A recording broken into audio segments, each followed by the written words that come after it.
चलो बच्चों लोग आज हम लोग डी ब्लॉक में पढ़ने जा रहे हैं। आज हम लोग डी ब्लॉक में पढ़ेंगे कि complex compound formation.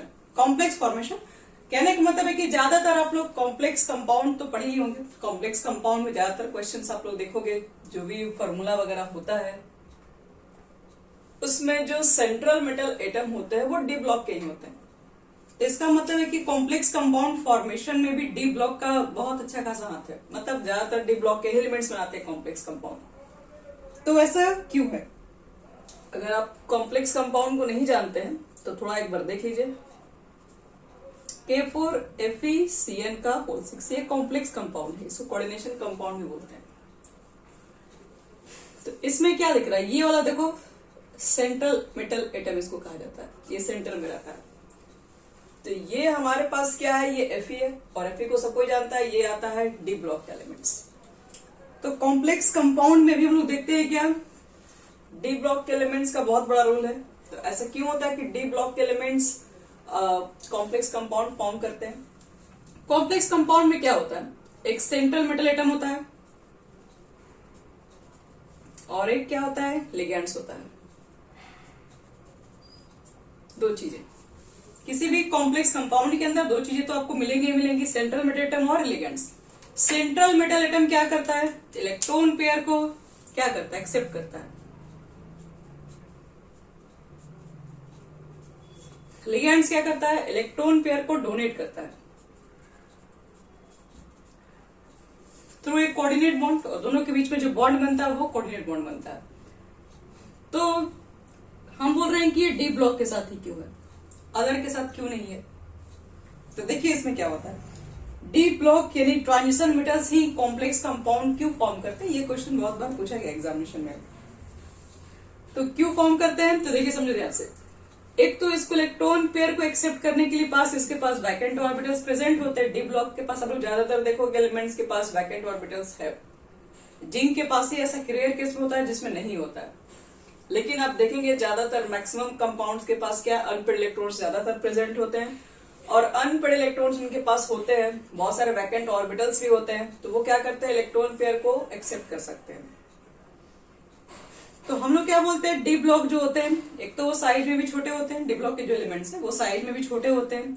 Effective nuclear charge ज्यादा उनका हाई होता है, इसलिए वो इलेक्ट्रॉन पेयर को इजिली गेन भी कर सकते हैं क्योंकि उनके पास वैकेंट ऑर्बिटल भी प्रेजेंट होता है। तो यही सब मिला जुला के हमको आंसर देना, यही सब रीजन की वजह से हमें क्या चाहिए? कॉम्प्लेक्स कंपाउंड बन पाते हैं। तो कॉम्प्लेक्स कंपाउंड डी ब्लॉक के क्यों बनाते हैं? क्योंकि इनके पास ये तीनों रीजन है। तो आओ हम लोग देखते हैं, रीजन लिखने जा रहे हैं। Transition metal have tendency to form क्या? तो complex compound. Transition metal have tendency to form complex compound due to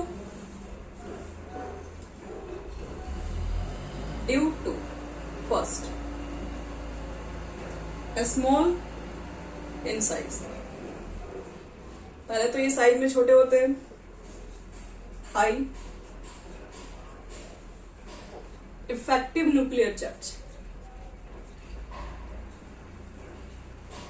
जब साइज में छोटे होंगे बच्चे लोग तो इसका न्यूक्लियर चार्ज क्या होगा? ज्यादा होगा। थर्ड और सबसे इंपॉर्टेंट बात तो यही है, क्योंकि लिगैंड्स क्या करते हैं? इलेक्ट्रॉन पेयर को डोनेट करता है। इलेक्ट्रॉन पेयर को लेने के लिए तुम्हारे पास वैकेंट ऑर्बिटल होना बहुत जरूरी है, नहीं तो फिर कोऑर्डिनेट बॉन्ड बनेगा कहां से? तो इसलिए कहा जाता है थर्ड अवेलेबिलिटी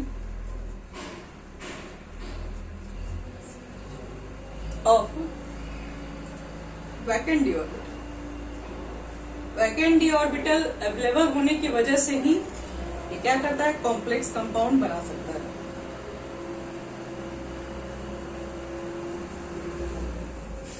तो ये हम लोग को चीजें यहाँ पर ही पढ़ना है। कोऑर्डिनेशन कंपाउंड में पढ़ेंगे तभी ये बात को पढ़ेंगे। तो याद रखना कि ट्रांजिशन मेटल, अगर आपसे पूछ दिया कि बताओ ट्रांजिशन मेटल कॉम्प्लेक्स कंपाउंड क्यों फॉर्म कर सकता है, तो क्यों फॉर्म कर सकता है? तो इसके पीछे तीन रीजन है। साइज में छोटा होता है, तो इफेक्टिव न्यूक्लियर चार्ज ज्यादा प्रेजेंट होगा जिसका पॉजिटिव चार्ज, तो दूसरे के निगेटिव वाले इलेक्ट्रॉन को आसानी से क्या कर सकता है, अपने वैकेंट ऑर्बिटल में शिफ्ट कर सकता है। एक तो इसके पास वैकेंट ऑर्बिटल्स भी है, साइज भी छोटा है, न्यूक्लियर चार्ज भी ज्यादा है, तो आसानी से ये क्या करता है, कॉम्प्लेक्स कंपाउंड बना सकता है। चलो अब बढ़ते हैं इसमें आगे। कॉम्प्लेक्स फॉर्मेशन क्यों करता है, ये चीजें हो गई हमारे पास।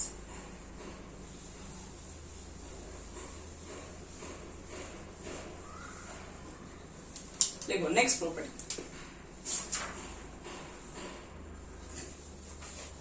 Catalytic activity. Catalytic activity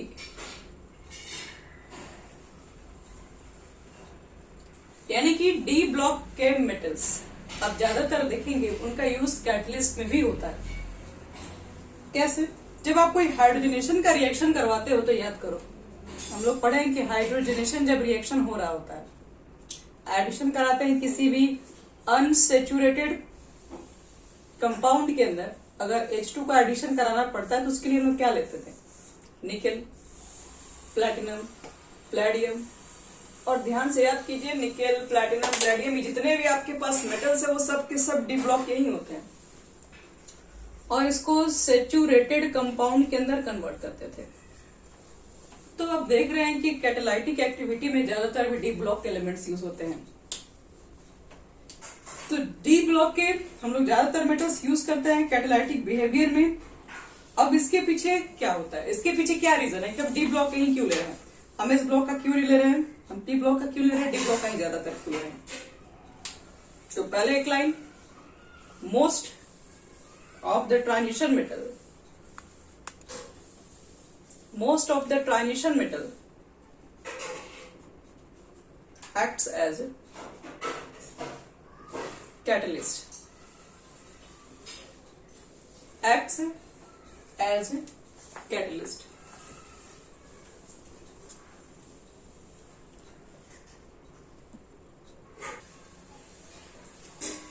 So most of the transition metals acts as a catalyst। क्यों होता है, कैटलिस्ट के फॉर्म में ज्यादातर ट्रांजिशन मेटल्स का यूज क्यों किया जाता है।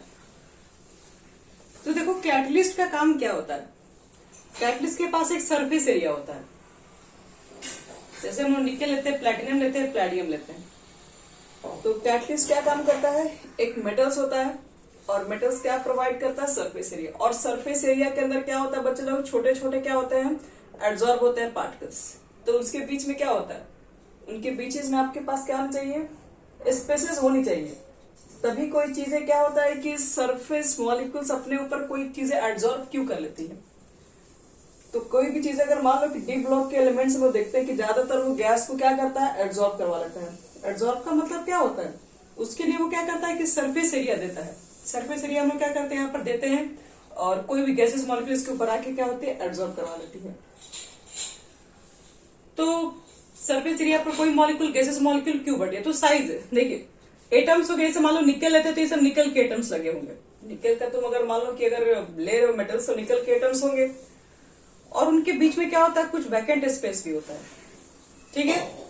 और वैकेंट स्पेस होने की वजह से उनकी तरफ अलग अलग तरीके की साइज होने की वजह से यहाँ पर बीच में क्या आ सकते हैं, होल ज्यादा क्रिएट रहता है, जिसकी वजह से हम लोग यहाँ पर गैसेस मॉलिक्यूल को इजिली एब्जॉर्ब भी कराते हैं और आसानी से इसके ऊपर क्या होता है कि बॉन्ड भी बना लेता है, क्योंकि उनके पास अनपेयर्ड इलेक्ट्रॉन प्रेजेंट होते हैं।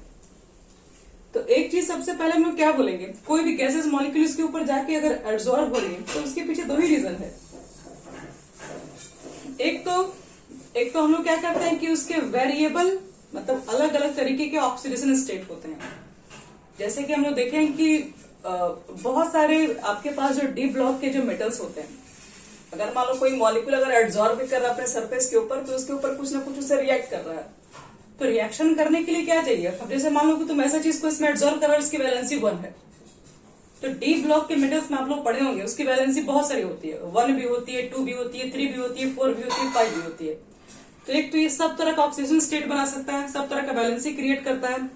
तो सब तरह के ऑक्सीडेशन नंबर, ज्यादातर ऑक्सीडेशन नंबर बनाने की वजह से ही हम लोग किसी भी तरह के गैसेस को लेके आते हैं, किसी भी तरह के एटम्स को लेके आते हैं, तो क्या करता है, इसे रिएक्ट आसानी से कर देता है, आसानी से इसके बीच का बॉन्डिंग बन जाता है। क्यों बन जाता है? क्योंकि अलग अलग इसका ऑक्सीजन स्टेट होता है। आपको जैसा ऑक्सीजन स्टेट चाहिए डी ब्लॉक के अंदर सब मिल जाएगा, 1 से लेके पूरा 7 तक पड़ा हुआ है।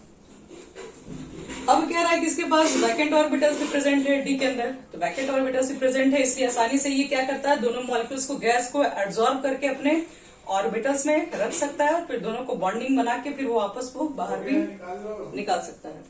ये दोनों चीजें यहाँ पर होती हैं। जैसे हम यहाँ मेटल्स लेते हैं, तो मेटल्स में क्या करते हैं, H2 गैस को एब्जॉर्ब कराते हैं सरफेस के इसके ऊपर में, एब्जॉर्ब कराते हैं, तो एब्जॉर्ब करने के लिए इसके पास वैकेंट ऑर्बिटल होना चाहिए, ताकि जाके वहां पर चीजें वो मतलब कहीं ऑर्बिटल में रहेगा ना, H2 गैस कहाँ रहेगा, तो वैकेंट ऑर्बिटल में इसके जाके प्रेजेंट होता है। तो तीन ही चीज हम लोग कह सकते हैं यहाँ पर, 3 चीज नहीं 2 चीज मिलेगा ज्यादातर आपको। कैटालाइटिक बिहेवियर किसकी वजह से होता है, तो कैटलिस्ट इसलिए हम लोग यूज कर लेते हैं क्योंकि इसके पास वैकेंट ऑर्बिटल प्रेजेंट है, तो इसलिए कोई भी मॉलिक्यूल आके वहां पर रुक सकता है और बॉन्डिंग दूसरे से बना के बाहर भी निकल सकता है। और दूसरी बात है क्या होगा, कैटलिस्ट के अंदर हम लोग देखते हैं कि अलग अलग तरह के ऑक्सीजन स्टेट ये शो करता है, तो किसी भी तरह के मॉलिक्यूल्स आएंगे तो इससे रिएक्ट कर ही जाएंगे, क्योंकि उनके ऑक्सीजन नंबर मान लो 3 होंगे, तो डी ब्लॉक में 3 वाले मिल जाते हैं, 4 वाले मिल जाते हैं, बहुत तरह के ऑक्सीजन स्टेट वाले मॉलिक्यूल्स मिल जाते हैं। तो यहां पर देखो क्या लिखेंगे, लिखेंगे the catalytic activity is due two of transition metal लिख सकते हो, इज ड्यू टू किसकी वजह से होता है, सबसे पहले याद रखना वेरिएबल ऑक्सीडेशन स्टेट, क्योंकि डी ब्लॉक के पास अलग अलग तरीके के ऑक्सीडेशन स्टेट प्रेजेंट है। अगर आपके पास कुछ ऐसे मॉलिक्यूल को एब्जॉर्ब करवाना है, कुछ ऐसे मॉलिक्यूल को रिएक्शन करवाना है जो कि मान लो कि 3 उसका ऑक्सीजन स्टेट है, तो ये 3 पर भी काम करेगा, मान लो वो चेंज हो गया, अगर 4 वाला होगा तो 4 पर भी काम कर जाएगा, तो इसलिए इसका वेरिएबल ऑक्सीजन स्टेट है, जैसा रिक्वायरमेंट होगा हम सब में से निकाल लेंगे। डी ब्लॉक में सब तरह के मिल जाता है ऑक्सीजन स्टेट, इसलिए सबसे बड़ा इसका रीजन है कि इसका वेरिएबल ऑक्सीजन स्टेट होते हैं।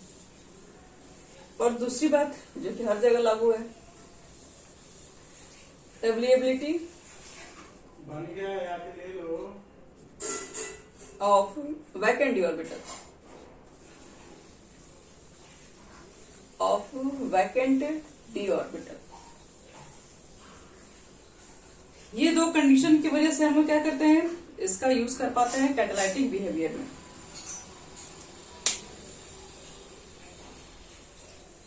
तो इसकी वजह से क्या लिख सकते हो, एक लाइन से लिख सकते हो, हम ऊपर लिख रहे हैं, so the metal adsorb, so the metal adsorb the reactant,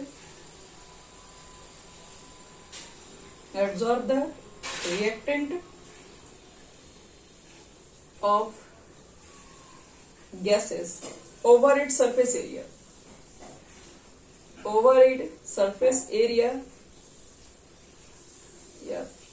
its surface लिख दो, and provide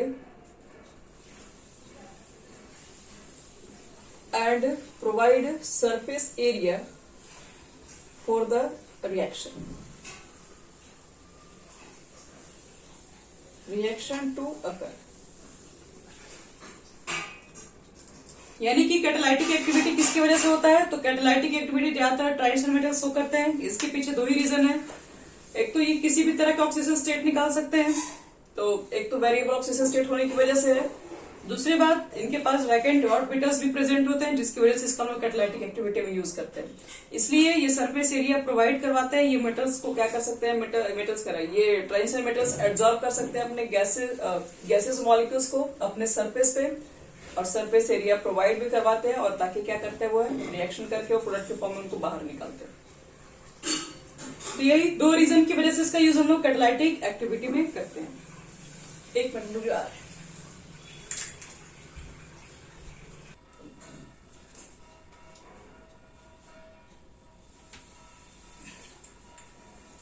चलो कैटालिटिक एक्टिविटी में इसका यूज होता है, ये चीजें हम लोग को मालूम चल गया। अब डी ब्लॉक एलिमेंट का यूज एक जगह और होता है, non stoichiometric compound.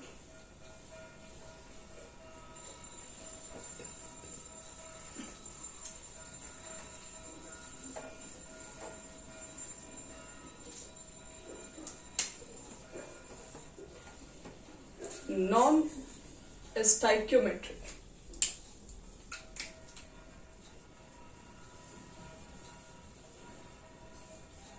Non stoichiometric compound. हम लोग डी ब्लॉक के मेटल्स का यूज नॉन स्टाइक्योमेट्रिक कंपाउंड बनाने में भी यूज करते हैं। कहो कि नॉन स्टाइक्योमेट्रिक कंपाउंड कैसे होते हैं, तो ये हम लोग पढ़ चुके हैं। ऐसे कंपाउंड होते हैं जिसके अंदर क्या होता है, मेटल्स। और देखो यहाँ पे जैसे Fe2O3 ऐसा कंपाउंड तुम लोग देखे हो, Fe3O4 भी देखे होगे तुम लोग। क्या ऐसा कंपाउंड देखे 0.2 या 0.8 ऐसा कंपाउंड जो कि पॉइंट्स में होते हैं। तो ऐसे कंपाउंड जो फॉर्म होते हैं, इस तरह के कंपाउंड्स को बोलते हैं नॉन स्टाइक्योमेट्रिक कंपाउंड। को सॉलिड स्टेट में पढ़े थे। तो ये ऐसे भी कंपाउंड डी ब्लॉक के एलिमेंट्स फॉर्म करते हैं। अब क्वेश्चन ये है कि ऐसे कंपाउंड डी ब्लॉक के ही एलिमेंट्स क्यों फॉर्म करते हैं, अदर के क्यों नहीं फॉर्म कर सकते हैं। तो इसके पीछे देखो सबसे बड़ा रीजन क्या है। आपका जो इस तरह से कंपाउंड बनता है, देखोगे तुम लोग इस तरह से लिखा रहता है 0.84 ऑक्सीजन ऐसे करके कुछ लिखा रहता है। तो एक्चुअल में ये कंपाउंड बनने के पीछे यहाँ पर जो Fe होता है, नॉन स्टाइक्योमेट्रिक कैसे नॉन स्टाइक्योमेट्रिक डिफेक्ट कैसे क्रिएट होता है। जब हम लोग क्या देखते हैं, इसको क्रिएट करने के लिए हम लोग मान लो कि एक आपके पास सॉलिडिस्ट, मान लो कि एक एटम्स है, आयरन के एटम्स है। हाँ, यहां पर मान लो कि बहुत सारे हम लेके आते हैं Fe2+ के एटम प्रेजेंट है।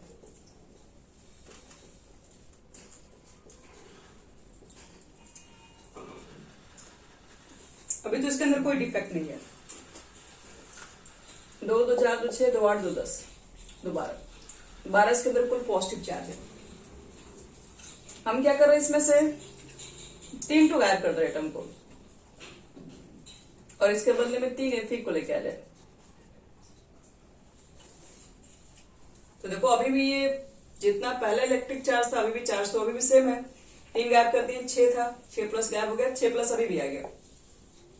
लेकिन हमने क्या कर दिया, अब बताओ इसके अंदर मेटल्स कम हो गए कि नहीं।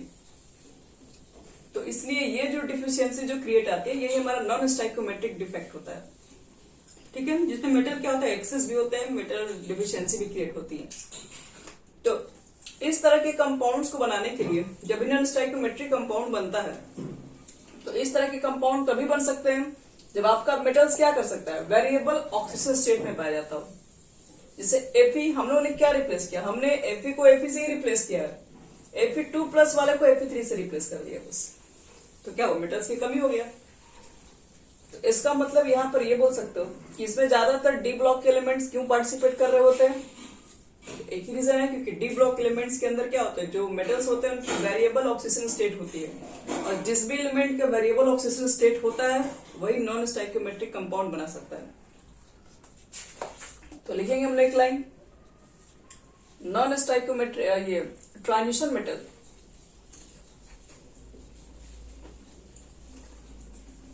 Form non stoichiometric compound. क्यों नॉन स्टाइक्योमेट्रिक कंपाउंड फॉर्म करता है, due to its variable oxidation state. Variable oxidation state show करने की वजह से हम लोग डी ब्लॉक जो मेटल्स होते हैं उसका यूज हम लोग कर लेते हैं नॉन स्टाइक्योमेट्रिक कंपाउंड बनाने की वजह से।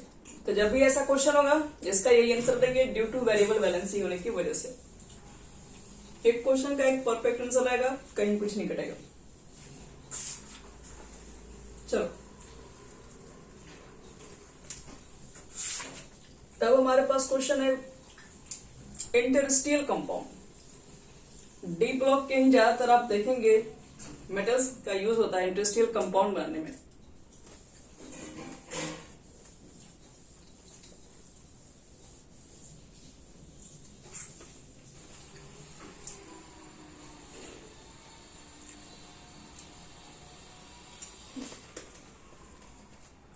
STIL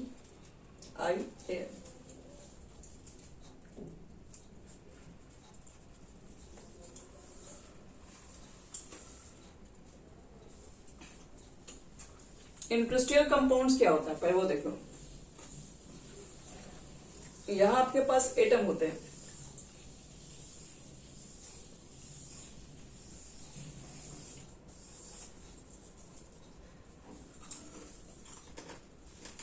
मान लो ये क्रोमियम है,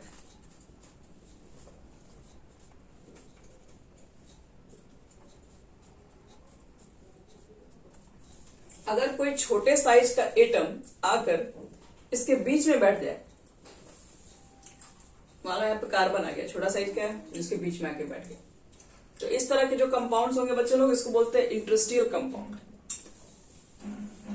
छोटे साइज के एटम्स आके बीच में अगर बैठ जाएंगे तो ये क्या होता है, इंडस्ट्रियल कंपाउंड को बना लेता है। तो आपके पास जो क्रोमियम होती है, क्रोमियम बहुत हाई मेल्टिंग पॉइंट्स के नहीं होते, लेकिन क्रोमियम के साथ जब कार्बाइड जब मिक्स हो जाता है, क्रोमियम कार्बाइड, तो इसका मेल्टिंग पॉइंट वॉल्यूम पॉइंट काफी हाई हो जाता है। तो आप लोग देखेंगे कि मेटल्स को ज्यादातर हार्ड बनाने के लिए, कुछ मेटल्स क्या सॉफ्ट होते हैं, मेटल्स को हार्ड बनाने के लिए हम क्या करते हैं, उसमें इसी तरह का इंडस्ट्रियल कंपाउंड, मतलब कुछ ऐसे कंपाउंड को, कुछ ऐसे एटम्स को मिक्स करते हैं जो कि इसके वॉइड में जाके, स्पेस में जाके बैठ जाए, डेंसिटी कम हो जाएगा, कंपाउंड की स्टेबिलिटी क्या हो जाती है, बढ़ जाती है। तो इस तरह का कंपाउंड को ज्यादातर यूज क्या हार्डनेस बढ़ाने में यूज करते हैं, स्ट्रेंथ को बढ़ाने में यूज करते हैं। इसी तरह से तुम्हारे पास आयरन में है, आयरन में भी कार्बाइड डाल दोगे तो Fe3C बनता है, तो ये भी क्या हो जाता है, ये भी हार्ड हो जाता है। सिंपल आयरन को जहां मेल्ट करते हो, कार्बाइड आयरन को मेल्ट करने के लिए आपको और टेम्परेचर बढ़ाना पड़ जाएगा। तो डी ब्लॉक के जो कंपाउंड्स होते हैं वो एक इंडस्ट्रियल कंपाउंड्स बनाते हैं। पहले इंडस्ट्रियल कंपाउंड बता रहे क्या है, फिर इसका डेफिनेशन, फिर बता रहे डी ब्लॉकिंग क्यों बनाते हैं। लिखो, when a smaller atom, when a smaller atom like hydrogen, carbon, nitrogen, etc कर दो, are trapped in interstitial void, the compound formed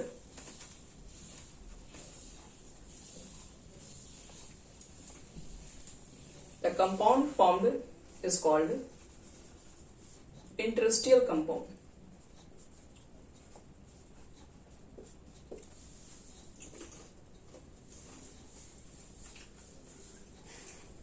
अब देखा जाए कि डी ब्लॉक वाले ही क्यों बनाते हैं।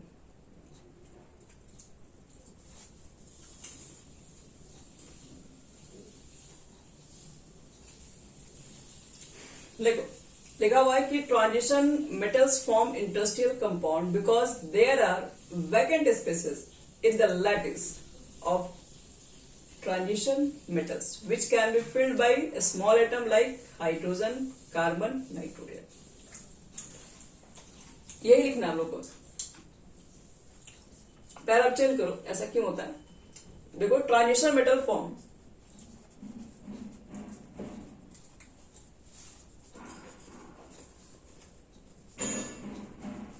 transition metal form interstitial compound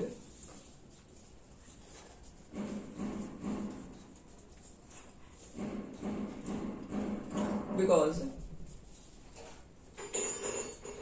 they are vacant space by vacant orbital,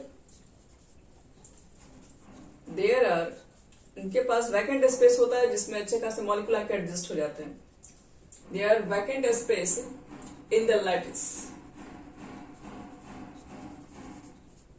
इनके लैटिस में वैकेंट स्पेस प्रेजेंट होता है, lattice of transition metal,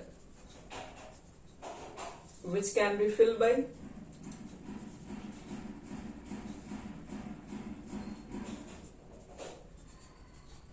a small atom like carbon, nitrogen, hydrogen, etc. तो यही आप इंडस्ट्रियल कंपाउंड क्यों बनाओगे? तुम्हारे पास लैटिस के क्या होगा, वैकेंट ऑर्बिटल प्रेजेंट होगा तभी बना पाएंगे, नहीं तो बनेगा ही नहीं. फिर तो इंडस्ट्रियल कंपाउंड्स क्यों बनाते हैं, ये हमारा हो गया रीजन. अब एक और है stability of higher oxidation state.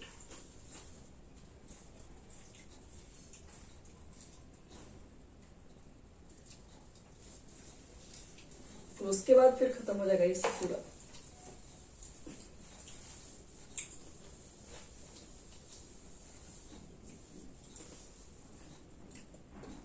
Stability of higher oxidation state.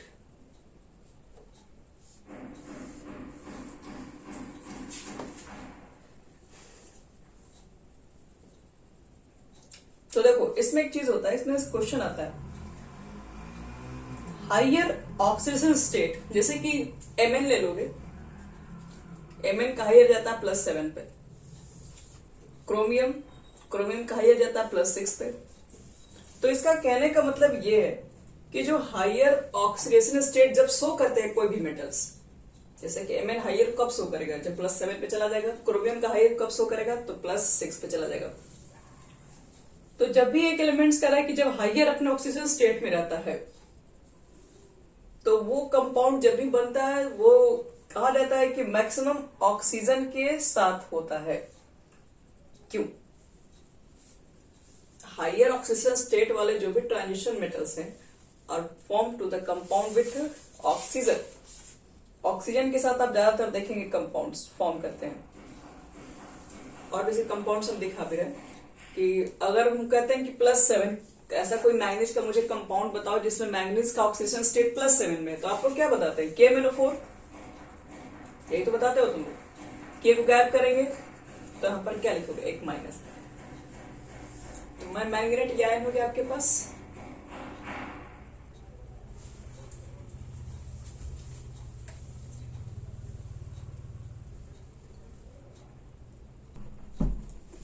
देखो ज्यादातर आपके पास जो डी ब्लॉक वाले जो कंपाउंड्स होते हैं जो अपने हाइयर ऑक्सीजन स्टेट पे पाए जाते हैं, तो उसमें ज्यादातर कंपाउंड देखोगे ऑक्सीजन के साथ ही है. जैसे कि Mn जिसमें +7 होता है उसका कंपाउंड क्या होता है, KMnO4 बोलते हो. Cr जिसमें +6 पाया जाता है क्या बोलते हैं आप लोग, K2Cr2O7. इसको हटाओगे तो Cr2O7 के ऊपर 2 माइनस, मतलब ये कंपाउंड. तो ऑक्सीजन के साथ ये भी है, ये भी है. कैरोल एसिड वगैरह भी निकालते हो तो ज्यादातर आप देखेंगे, ज्यादातर जितने भी क्वेश्चंस है वो सब ऑक्सीजन के साथ ही मिलते हैं.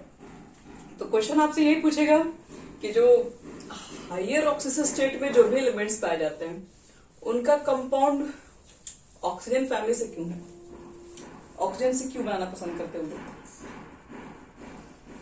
तो चलो लिखते हैं इसके पीछे क्या रीजन हुआ. फ्लोरीन के साथ क्यों नहीं बना लगा, जबकि फ्लोरीन को भी एक इलेक्ट्रॉन चाहिए होगा, फ्लोरीन के साथ ज्यादा बनाना चाहिए उन्हें.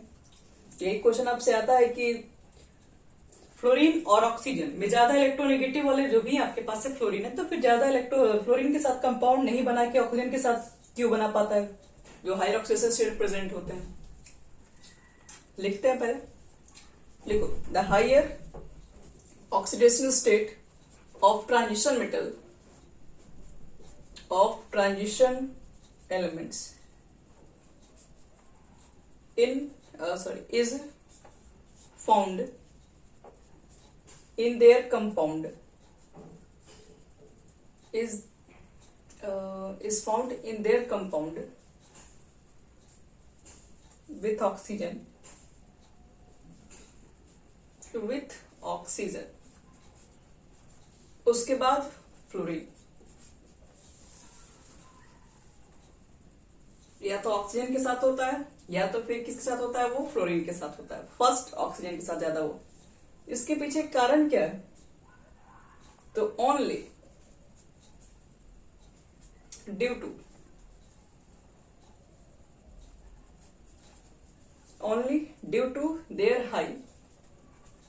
their high electronegativity।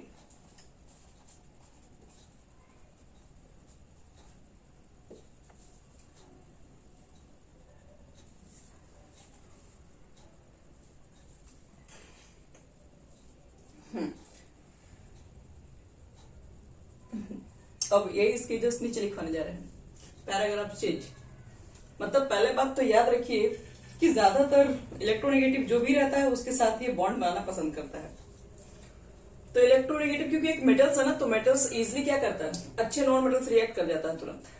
तो अच्छा नॉन मेटल्स का मतलब एक फ्लोरीन है, क्योंकि अपना दूसरे इलेक्ट्रॉन्स को इजिली लेने के लिए वो तैयार है। और सेकंड नंबर पे आना चाहिए ऑक्सीजन। लेकिन लिखते हैं रीजन नीचे से लिखिए, oxygen have a greater tendency या ग्रेटर एबिलिटी, लिख दीजिए, एक ही बात है, ability to stabilise higher oxidation state as compared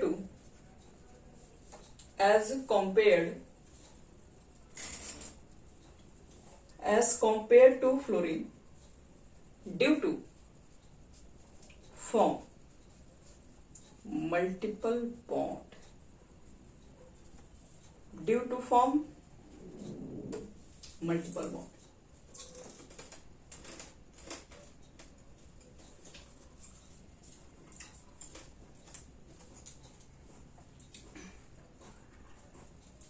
पहले तो कह रहा है कि आपके पास ज्यादातर जितने भी एलिमेंट्स हैं जो हायर ऑक्सीजन स्टेट में पाए जाते हैं वो मैक्सिमम ऑक्सीजन के साथ फिर फ्लोरीन के साथ दिखते हैं, लेकिन ज्यादातर ये ऑक्सीजन के साथ ही होते हैं। तो पूछ देगा अगर ऑक्सीजन के साथ ही ज्यादातर क्यों दिखाई पड़ते हैं, तो ऑक्सीजन में एक खासियत है कि ऑक्सीजन के पास एक शक्ति है कि वो बना सकता है मल्टीपल बॉन्ड्स। फ्लोरीन के पास तो जब भी है तो एक इलेक्ट्रॉन, इससे ज्यादा वो कभी नहीं करेगा। तो एक ही इलेक्ट्रॉन को बस गेन करके वो क्या कर सकता है, सिंगल बॉन्ड बनाएगा। वही ऑक्सीजन क्या करेगा, डबल इलेक्ट्रॉन को यूज करके, इसके आउटर मोस्ट में क्या 6 इलेक्ट्रॉन्स होते हैं, तो डबल इलेक्ट्रॉन को यूज करके क्या करेगा, डबल बॉन्ड मल्टीपल बॉन्ड बना के रखेगा। और मल्टीपल बॉन्ड क्या होंगे, वो ज्यादा स्ट्रेंथ होंगे, वो ज्यादा स्टेबल होंगे as compare to single bond. तो इसलिए जो बड़े बड़े जो ऑक्सीजन स्टेट है, मतलब ज्यादा ऑक्सीजन स्टेट का मतलब क्या है, जिसमें ज्यादा बॉन्डिंग बन रहा है। तो बड़े बड़े जो ऑक्सीडेशन स्टेट वाले जितने भी एलिमेंट्स हैं वो स्टेबल अपने आप को करने के लिए वो क्या बनाते हैं, वो मल्टीपल बॉन्ड से आते हैं बनाना। और मल्टीपल बॉन्ड्स फ्लोरीन नहीं बना सकता है, ऑक्सीजन बना सकता है। तो कहोगे फिर नाइट्रोजन क्यों नहीं, वो तो और ज्यादा मल्टीपल बॉन्ड्स बनाएगा। तो नाइट्रोजन की थोड़ी इलेक्ट्रोनेगेटिविटी भी क्या होती है, थोड़ी कमजोर होती है। इलेक्ट्रोस्टैटिक अट्रैक्शन भी तो चाहिए ना, बहुत स्ट्रांग होना चाहिए। तो फ्लोरीन के बाद ऑक्सीजन का नंबर भी है और मल्टीपल बॉन्ड में भी बना देता है। तो इसलिए ज्यादातर जितने भी हायर ऑक्सीजन स्टेट के कंपाउंड्स हैं वो मेटल के साथ नॉन मेटल्स भी लेके चलना हमको है, और ये भी दिखाना है कि मल्टीपल बॉन्ड्स बने। क्योंकि अगर मान लो कि एक तरह का अगर 5-6 कंपाउंड मतलब 7 तरह के बॉन्ड्स को बनाना है, तो स्टेबल भी तुमको देखना है कि वो स्टेबल भी रहना चाहिए। स्टेबल रहने के लिए भाई एक चीज मान लो कि एक आदमी है ए, उसने 7 बॉन्ड बनाया सिंगल सिंगल करके, और एक आपके पास क्या एक है उसने डबल डबल करके बनाया बॉन्ड, तो ये ज्यादा स्टेबल आपका निकलेगा। इसमें क्या होगा, आपके पास ओवरलैपिंग होगा, क्योंकि यहाँ पर क्या हेड टू हेड हर जगह दिख रहा है।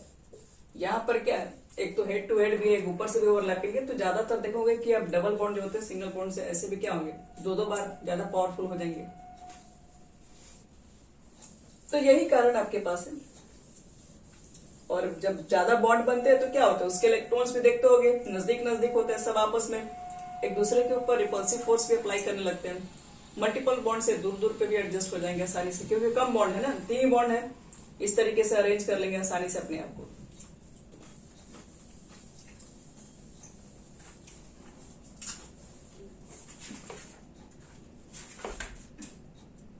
तो चलो, ये तुम लोग का डी ब्लॉक के अंदर जितनी भी प्रॉपर्टीज थी वो सब सारी हो गई कंप्लीट।